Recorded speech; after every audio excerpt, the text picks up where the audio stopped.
The Kenmore Elite HE3T front-loading washer gives you a true high-performance clean, making this America's best front-loading washer among leading brands. The HE3T takes cleaning, capacity, and conservation to the next level for America's cleanest clothes and best stain and soil removal among leading brand front-loading washers. For America's largest cleaning capacity among leading brand front-loading washers, and outstanding performance in water and energy savings among leading brand washers. In fact, this washer saves over 67% of the energy and over 68% of the water used by a conventional washer. The HE3T goes even further with thermal optimization, stain treat, and sanitary cycles. Take a few minutes to watch this video, and you'll see how easy it is to use the Kenmore Elite HE3T.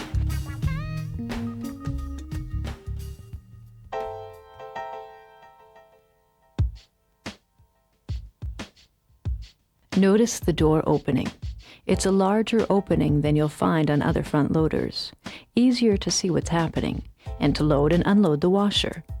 The tilted drum enhances the loading process, making it easier still.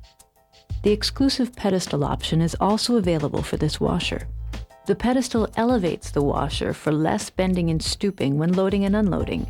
These exclusive pedestals also provide handy storage space. Because the controls are on the front, the top is uncluttered, allowing the HE3T to have the matching dryer stacked on top, giving you more installation options when you have limited space. Let's do a typical load of laundry in your HE3T. First, put in the sorted laundry. You'll find the Kenmore Elite HE3T holds more than a conventional washer, so fill it up. Just make sure that the door closes easily. Your Kenmore Elite HE3T has a special dispenser drawer for laundry additives. Notice that there are 4 separate compartments for all your laundry additives. This dispenser will dispense each additive at the right time in the wash cycle you have chosen to give optimum cleaning performance. Here's the detergent compartment. Don't fill beyond the maximum line.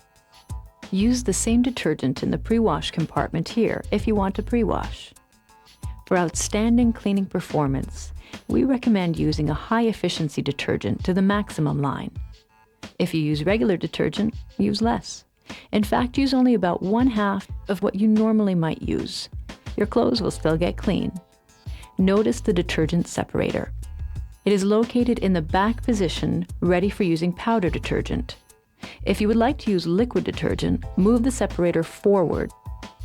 Powder detergent is recommended if you choose the pre-wash, auto-soak, or time delay features. If you use powdered bleach, add it to the main wash detergent compartment with your powder detergent.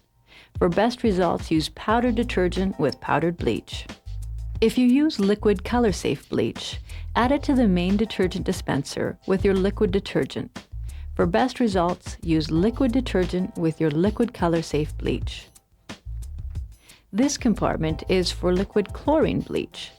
Don't make the mistake of adding powdered bleach or liquid color-safe bleach to this compartment. It is only for liquid chlorine bleach. It holds 1/3 cup, which is enough to brighten and whiten your largest load. Fill the fabric softener compartment the same way.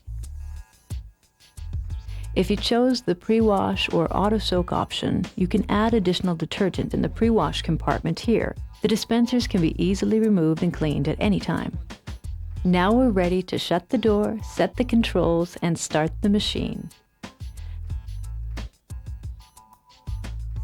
The controls are extremely easy to use, and you can have the washer running in seconds. Look at the round control with the start button in the center. Each surrounding button is a cycle. Press a button and you'll see a red light in your button of choice. Then press and hold start, and you're done. You must hold down start for about a second. That's all there is to it. It's really that simple. Of course, you can modify the cycle if you like. More or less time depending how dirty your clothes are, more or less temperature, or change the spin speed. It's all at your fingertips. You can add pre-wash, soaks, rinses, and extra time to spin for most of the cycles by pressing one of these buttons. Let's look at several of the other cycles. If you want to really clean your baby's diapers, or you want to get rid of pet odors, use the sanitary cycle. This cycle does a great job killing germs and bacteria to give you peace of mind.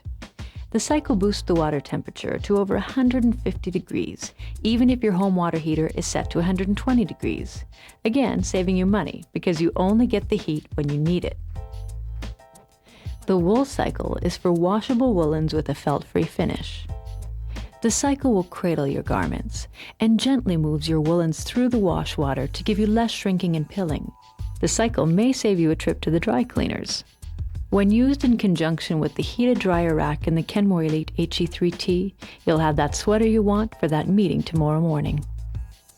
The Ultra Hand Wash Cycle gives you the gentleness of hand washing for silks, linen, and special care items that you would normally hand wash.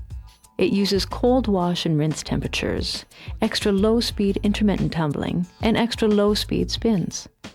The whitest white cycle is made for getting your whites really clean.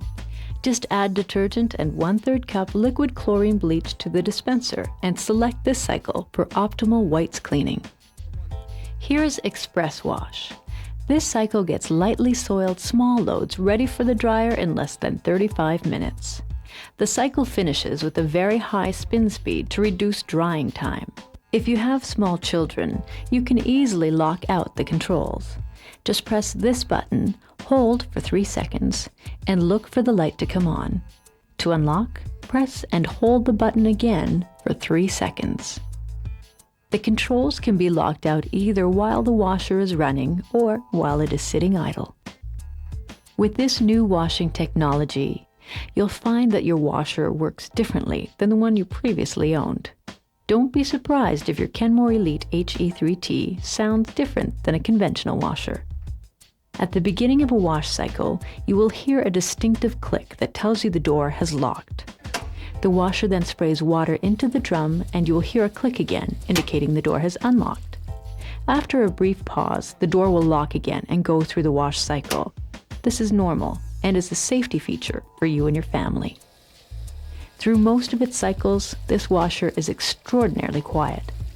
But when some cycles finish, it will spin at a much higher speed than conventional washers, extracting much more water to cut drying time, again saving you money. Should too much detergent be added to the wash, the washer's sensor detects excessive suds and activates a suds routine to rinse detergent suds completely out of your clothes. The display will show sud. Remember to add less detergent next time, so don't worry. When you're adding liquid chlorine bleach to the dispenser, do not add more than 1/3 cup. Adding more bleach will cause the dispenser to activate and pour bleach directly into the washer drum. The pause cancel button is here. If you've started the washer but want to change to a different cycle, press pause cancel twice and make some new cycle selections. You may need to add detergent again. If you want to add an item after the washer has started, you'll need to press pause cancel once to pause the cycle and unlock the door. You may add an item whenever the add a garment light is on. To restart the washer, just close the door, press and hold start. You'll find a quick start reference guide and a dispenser drawer guide with the washer, and complete details in your Kenmore Elite Owner's Manual and installation instructions.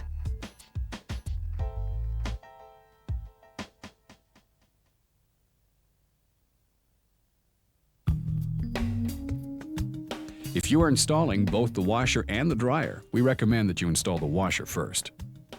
Make sure your water heater is set to deliver 120-degree water to the washer. A grounded outlet must be within 4 feet of where the cord is attached to the machine.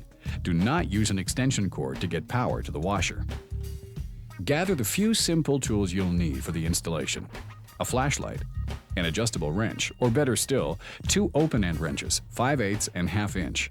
You'll need a pair of pliers, a level, a 2x4 wood board, a measuring tape or ruler, a Phillips head screwdriver for the pedestal, 1/4 inch hex head ratchet or open-end wrench for the pedestal leveling legs. That's all you'll need.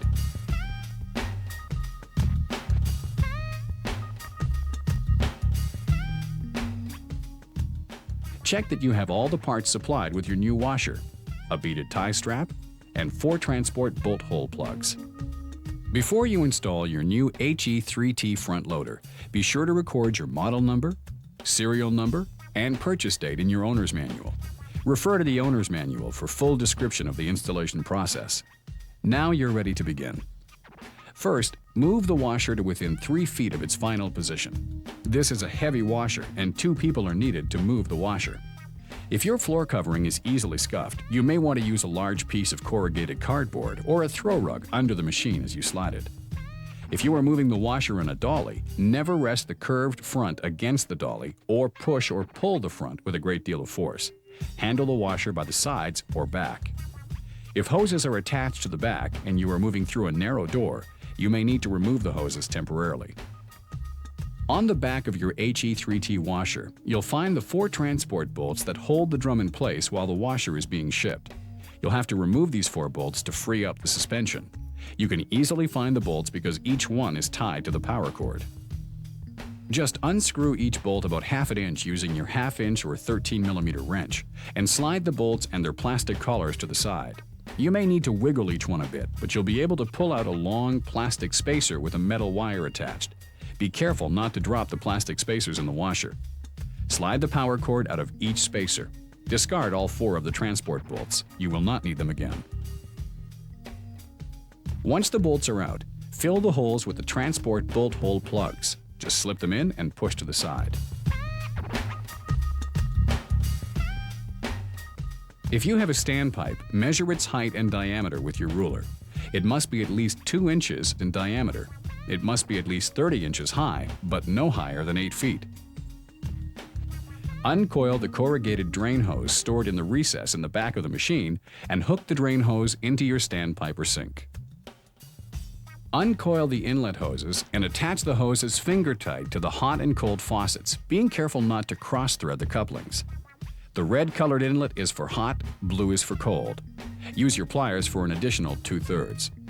Check the connections of the hoses at the machine to make sure they are properly connected also.